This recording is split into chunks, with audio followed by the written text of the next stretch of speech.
একটা জিনিস খেয়াল করেন, আমি একজন সিএনজি চালক, না বললে নয় কথাটা, বিভিন্ন বিএনপির অফিস সিন্ডিকেট এবং সন্ত্রাসীরা কিন্তু দখলে নিয়ে যেতেছে, এবং এই সন্ত্রাসীদের ভয়ে বিএনপি নেতা কর্মীরা খুব আতঙ্কে আছে, কোন সময় না গুলি করে মেরে নেয়।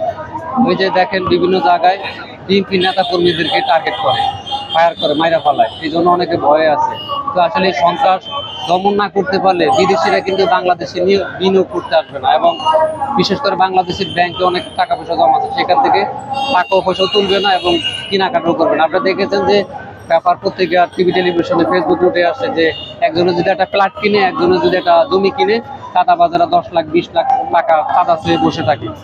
তো এই যে চাঁদা চেয়ে বসে থাকে এবং চাঁদা না দিলে তাকে হুমকি দাঁড়িয়ে এবং তাকে মারধর করে, এই চাঁদাবাজ যদি দমন না করতে পারে তাহলে আসলে এটা খুবই অসংশনীয় সংকেত বলে আমরা মনে করি। সরকারকে এবং রাষ্ট্রকে এবং একটা মানবিক এবং কল্যাণমুখী একটা বাংলাদেশ প্রতিষ্ঠা করতে গেলে আপনার এই যে ইউরোপে, আপনার এই আমেরিকা, লন্ডনের মতো করতে হবে, সেখানে মানুষ ভালোভাবে নিঃশ্বাস নিবে। আপনারা দেখেছেন যে চুরি, ছিনতাই, ডাকাতি, দর্শন, লুটপাটের কারণে মানুষ মানে একেবারে, এখন আবার গ্যাসের সমস্যা, গাড়ি চালাতে পারতেছে না, আবার হচ্ছে বাসা বাড়িতে এই গ্যাস নাই। এত যদি সমস্যা হয় তাহলে একটা দেশে মানুষ আসলে কিভাবে বসবাস করবে?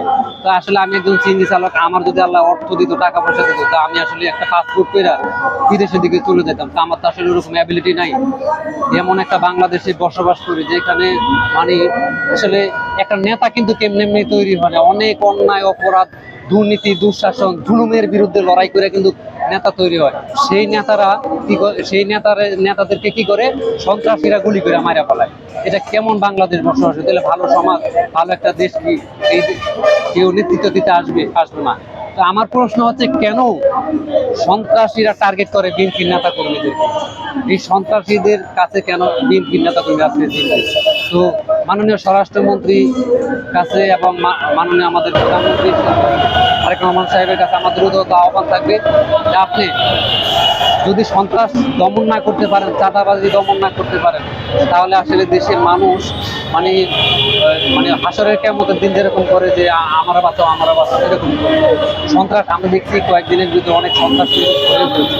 এটা আসলে সরকার খুবই ভালো কাজ করছে, কারণ সন্ত্রাসের জ্বালায় পালায় কিন্তু এই যে মানুষ বাঁচতে পারতেছে না।